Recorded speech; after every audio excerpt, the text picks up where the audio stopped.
Skullgirls is a cult classic in the fighting game community, and the first of many indie fighting games to be released following 2012. While it may not be a prominent 2D fighter compared to today's generation of 2D fighters, this was the first fighting game to be developed by a fighting game fan for fighting game fans. Today, we look at what Lab Zero Games did right, and what we should be looking forward to from future games in this genre.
The game's development was led by Mike Zament and Alex Ahad.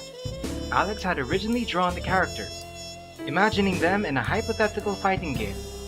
He never imagined that it would become a reality.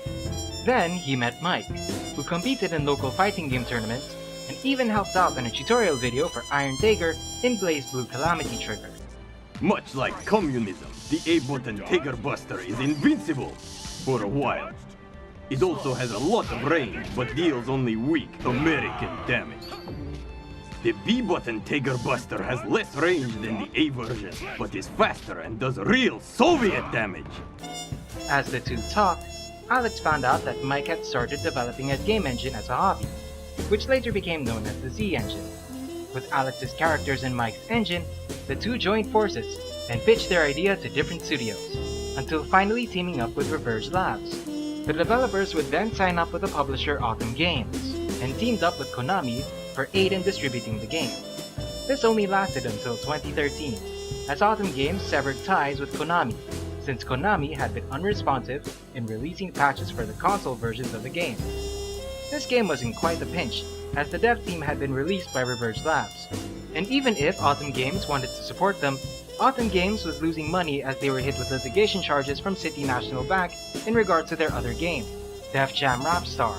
With no money from their publishers, the team reformed as Lab Zero Games and started crowdfunding in Indiegogo, requesting $150,000 to continue their work and make a new DLC character, complete with voice acting and a new story mode. They achieved their goal in one day, and raised more than enough to make another DLC character as well. After Autumn Games cut ties with Konami, Konami requested that the game be taken down from Xbox Live Arcade and PlayStation Network, since they were the ones responsible for releasing it on those distribution platforms.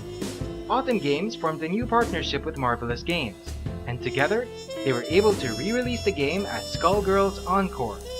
The game became popular enough that by 2015, an arcade version was released in Japan using the Nezuka Cross Live service. When the game was to be ported on the PlayStation 4, Xbox One, and PlayStation Vita, the game was given the new iteration, Skullgirls Second Encore. Needless to say, this game had one hell of a lifespan, but I think it's time that we analyze piece by piece why the fighting game community loved this game so much. With that said, ladies and gentlemen, it's showtime!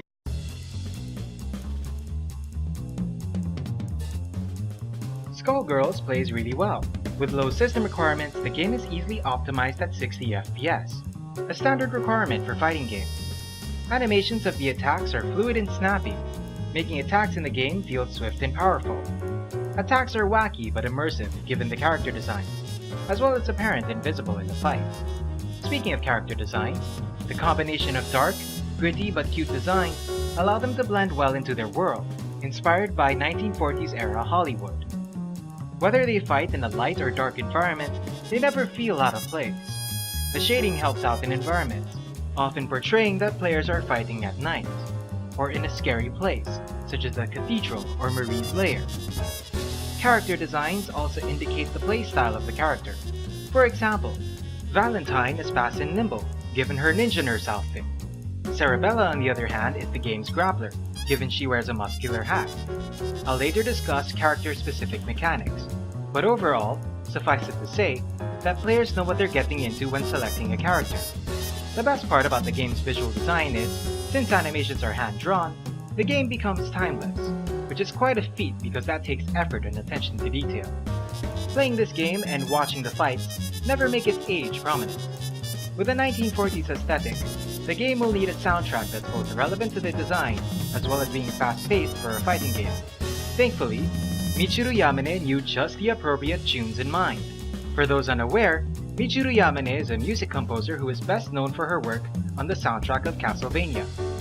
The soundtrack's genre is jazz, which makes brass instruments and the piano prominent throughout the soundtrack. What makes the soundtrack work is its ability to convey to players where they're fighting.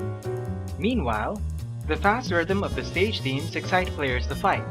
There are pieces though that sound very similar to each other, but that doesn't become much of a problem since the similar pieces are only found in story mode. Stages, on the other hand, have unique compositions. While not memorable, are refreshing at least. Overall, the soundtrack sells players on the idea that this is a noir-like world. This level of talent, effort, and attention to detail isn't just found in the game's aesthetics, but in the gameplay mechanics as well.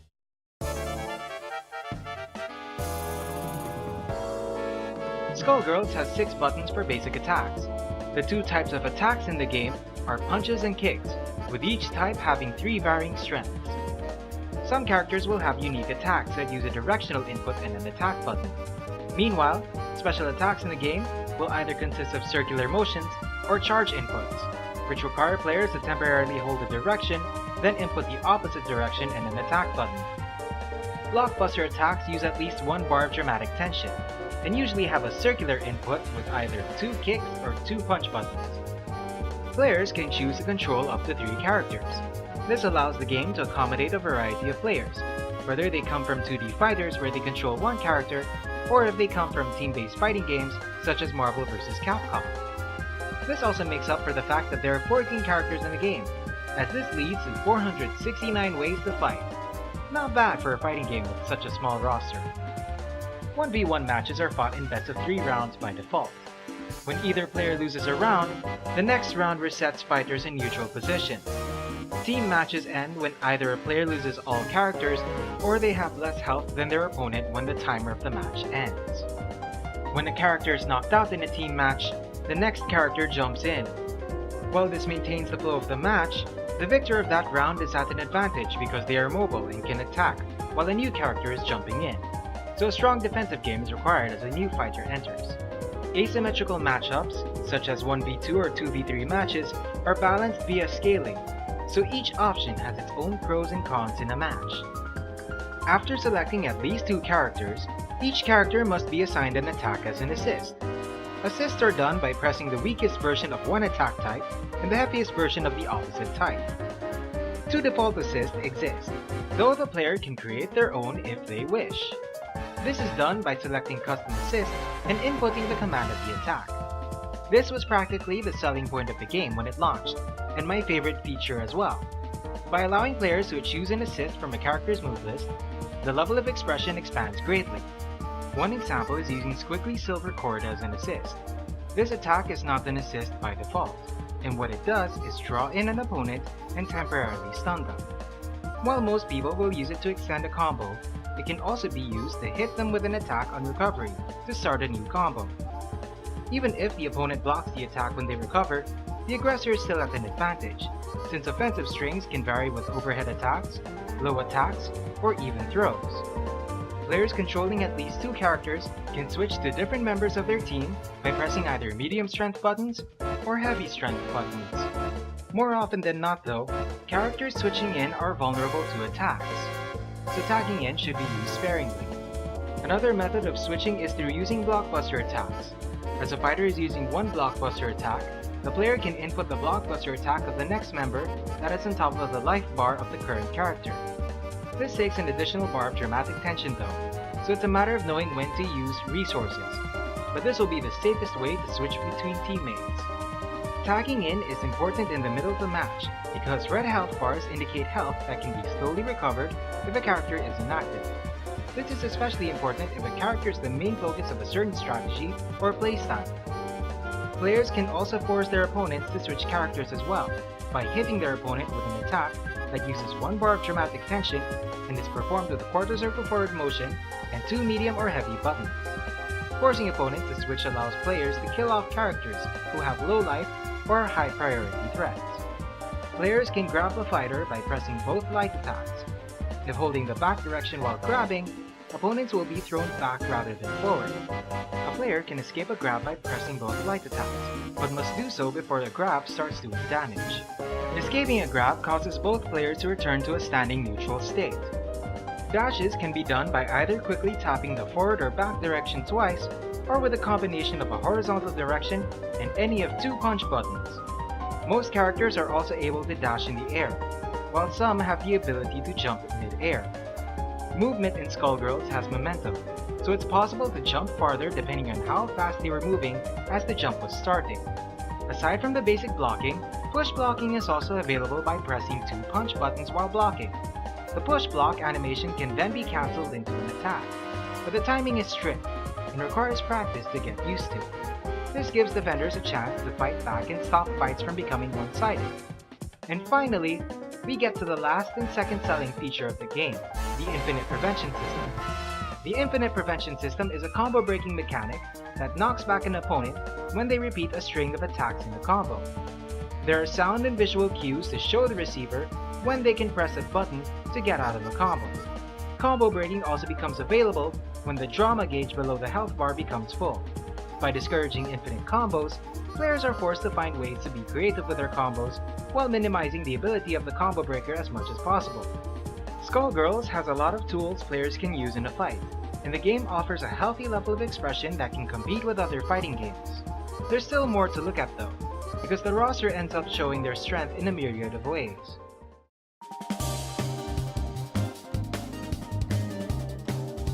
As mentioned earlier, there are 14 characters in the game. Most of these characters have different playstyles, up to the point that some of them have character-specific mechanics to them. Philia is a simple rushdown character, fighting opponents with their hair symbiote, Samson. Philia's attacks are bare bones, but she can dash cancel the mid-air version of her hairball attack if she hasn't air dashed yet. Cerebella prefers to grapple her opponents. Her special attacks consist of circular motions and charge inputs. Cerebella can't air dash like the rest of the cast, but a player can hold down the heavy punch button while she's jumping to glide, and do a clap attack when the button is released. Peacock often fights opponents at long distances. This is exemplified by normal attacks that allow her to fight at a distance, as well as having special attacks that deal damage to opponents while she's far away. She also has the ability to teleport at different locations, if either the going gets tough or she needs to set up a certain position. Parasol is a lieutenant in Canopy Kingdom's army, as well as the nation's princess. She can control space and fight mid-range with her long normal attacks. Being a lieutenant, she can order troops to do certain attacks in the middle of a fight. She can also throw out projectiles that stay on the screen for some time until they detonate. These projectiles can be detonated with a special attack, but they also detonate upon expiration. A strong spacing game is required because Parasol is unable to jump mid-air nor dash in the air. Misfortune is a cat burglar who fights ferociously. Her special attacks have follow-up attacks that vary depending on the button pressed. In addition to that, she can willfully remove her head in combat. The head is then controlled by her heavy punch. This vastly changes the nature of her heavy punches, as well as give her additional special attacks that are only accessible while the head is removed, including a move that reattaches her head to her body. Painwheel confronts opponents brutally. She has attacks that give her armor in their active frames. What makes her dangerous though, if she is hit in those active frames, her attacks become stronger and crumple any fighter hit by it. She can't air dash, but she can fly with the blades on her back. Victory, more often than not, lies in the player's ability to call out an opponent's attacks, and knowing how to combo with her flight canceller. Valentine uses her agility to take down opponents. Her attacks don't deal a lot of damage, but she can throw out toxins to wear down enemies. My god, I hate drugs. Double constantly fights by shape-shifting. despite taking the forms of familiar characters, she does attacks that are not in their repertoire. Double often provides a level of creativity in her combos compared to most of the cast, at the cost of a steep learning curve. Squiggly fights alongside her symbiote Leviathan. She's unable to dash mid-air, but makes up for it by being able to jump while in the air. Almost all of her special attacks consist of a quarter circle forward motion, but each attack does a different move. From drawing in an opponent, using Leviathan's tail to do a flurry of strikes, to performing a powerful punch. Holding down the button for a certain special move charges the attack, and gives the attack additional properties when charged. Charged specials can also be cancelled by pressing a button of the opposite attack type. If a punch special move is charged, then it can only be cancelled with a kick button. Learning how to quickly cancel these attacks allows Squiggly to perform longer and stronger combos. Big Band is a heavy but mobile character. He's too heavy to air dash, so the best way to get around is by slowly propelling down with his jumping medium kick. Big Band can dish out a lot of damage with his assortment of brass instruments. His jumping heavy kick can not only make opponents bounce out of a wall, but the attack also causes a soft knockdown on him, so he can wake up quickly towards an opponent, extending the combo. He has the most amusing level 5 super in the game, which gives him the ability to stop time, play whatever tune he wants, and then attacks opponents with a flurry of punches.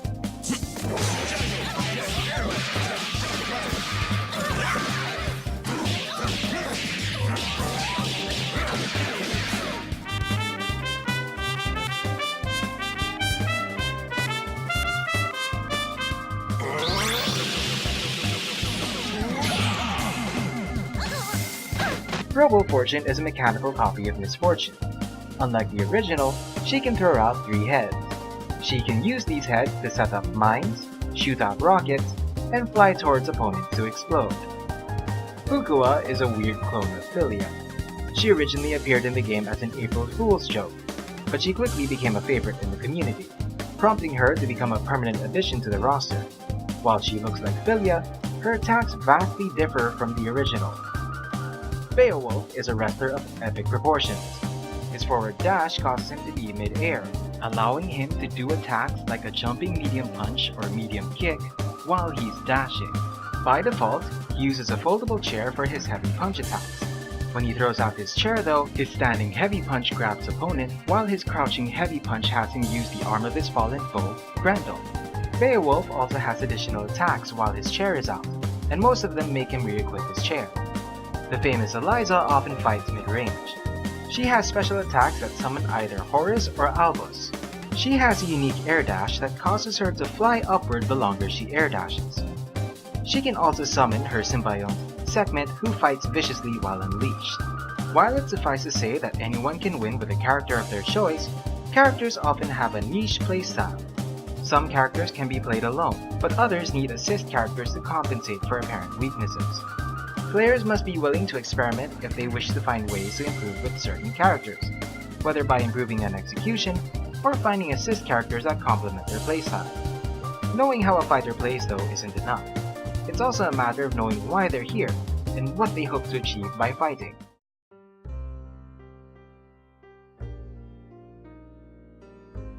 There's said to be a powerful artifact known as the Skull Heart. Any woman who acquires the Skull Heart may make a wish to it. If deemed worthy by the heart, the wish will come true. If unworthy, however, the wish will be twisted, and the woman will become a Skullgirl, a powerful and destructive entity. The Skull Heart can be destroyed, but will always return 7 years after its destruction. The game takes place in New Meridian, a metropolitan city of the Canopy Kingdom. All the fighters hope to defeat the new Skullgirl to obtain the Skull Heart, and either use it to grant their wish, or destroy the Skull Heart to bring peace to the nation. The one problem with story mode is that the story structure between the base characters and DLC characters is as different as night and day. It's still possible to get an idea of the story of the base characters, but the experience becomes jarring as the DLC characters have far more fleshed out stories. And considering that dialogue scenes are just visual novel scenes, all that was needed was additional dialogue to further flesh out the story of the base characters. That said, the stories of these characters are interesting. A lot of the characters often improve in their journey, or learn something new about themselves. players don't just become invested in the character they play as, but with other characters that they meet as well. Even the Skullgirl, Marie, is pitiful, as she intentionally became a Skullgirl to kill everyone in the Medici family as revenge for the abuse done to her and other orphans purchased as slaves. A level of thought and care is present in how these stories are written, because a lot of them don't end predictably. It's hard to get into how riveting story mode is without spoiling too much. Nonetheless, story mode is well worth completing, just to see how a character's journey ends. That said, there are other game modes that players can enjoy.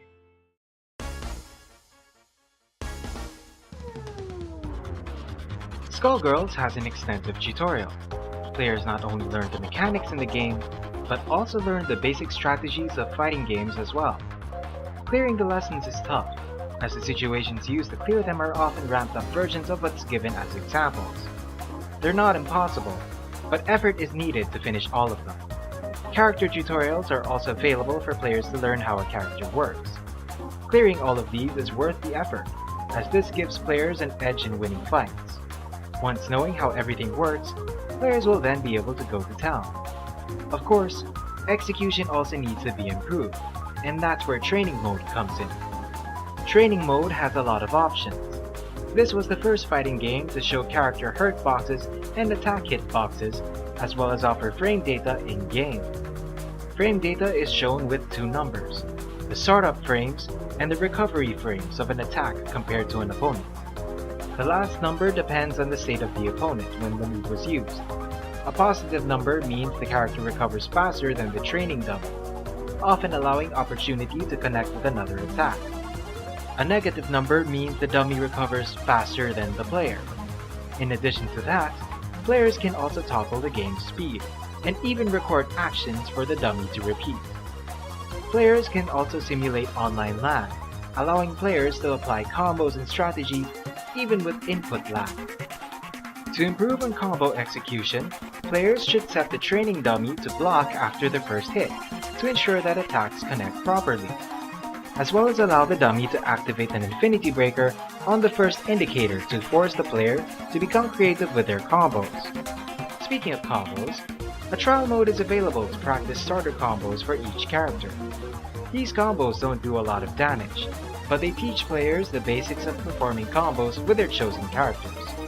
If the player doesn't complete the series of strings, then both characters are reset to the neutral position until the player completes the trial. Arcade mode is a standard in every fighting game, where the player fights several opponents before finally facing Marie. Survival mode pits the player against a gauntlet of opponents until the characters in a player's team are knocked out. Challenge mode faces players against different opponents while under certain conditions. These conditions include, and are not limited to, giving health regeneration to opponents, starting a fight at 80% health, and starting with 5 bars of dramatic tension.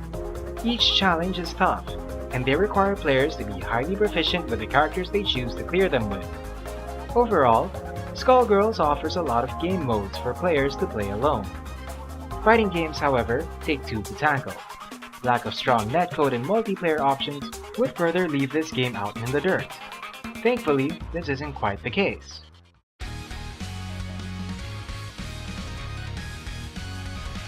Local versus is self-explanatory. When a match ends though, players may choose to do a rematch, change characters, change stages, or exit to the main menu.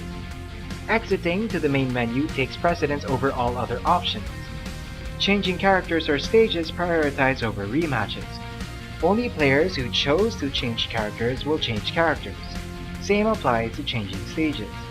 These options are also carried when playing online. Tournament mode tries to emulate the tournament setting where players play against each other offline. Players must select what controller they want to use and what side they're on. Players must then configure the controller until satisfied. Tournament mode is redundant. The game can easily detect controllers even in local versus mode. In addition to that, the game maps buttons so well that configuring controllers becomes unnecessary. If anything, tournament organizers are more likely to use the local versus mode since it is much more convenient. The two ways of playing online are quick matches and lobbies. Players can find quick online matches based on two specific parameters: what region they're from And what region would they want to find? Paired players must then set their rollback delay and then play through a match. Players can also set up online lobbies where groups of up to 8 people can join. There, they can communicate with each other and fight with each other. Lobbies are a frustrating experience without any friends, because 2 players need to be paired up in order for a match to occur. Finding matches in lobbies as an individual is often difficult. Ultimately, this makes lobbies unrecommendable when playing online. Skullgirls has a solid online experience. Even with bad connection, smooth play is still possible. This is due to the use of the GGPO netcode. This netcode uses a technique known as rollback that predicts inputs. If player inputs don't match the prediction, the code then rolls back by certain frames until the inputs are correct. Lag is noticeable from time to time, but never to a point where it causes defeat. The player base of this game is small. Thankfully, PlayStation owners and Steam owners are able to play matches against one another, thanks to cross-platform play. Since Skullgirls is a fighting game, the advantages of input devices often become niche and character-specific. Players will then be able to play with any input device of their preference. Overall, the multiplayer features are a mixed bag. Local versus and quick matches do what they're supposed to do, but tournament mode and lobbies do their job awkwardly. Still, it's possible to find matches and play with little to no trouble.